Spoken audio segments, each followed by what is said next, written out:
Ang lalaking ito ay na-stress sa kanyang problema dahil sa dami ng kanyang pera. Parang basura lang sa kanya ang pera, pakalat-kalat walang katapusan. Kahit hangin na nilalanghap niya, nangangamoy pera. Tinanggihan na siya ng bangko dahil sobra-sobra ang yaman niya. Kaya ang ginawa niya, nagtayo siya ng bahay na kasinlaki ng isang kontinente. Hindi para tirhan, kundi para pagtaguan ng kayamanang wala nang mapaglagyan. Siya lang ang artistang hindi lang nagbibigay ng palabas, kundi nagbibigay din ng bayad sa mga manonood. Oo, tama ang narinig mo, babayaran ka lang para panoorin siya. Para sa kanya, ang pera ay hindi na mahalaga.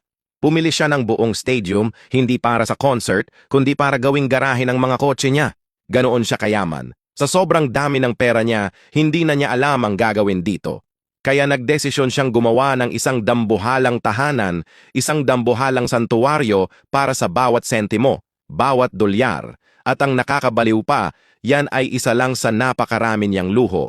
Hindi lang siya mayaman, isa rin siyang henyo.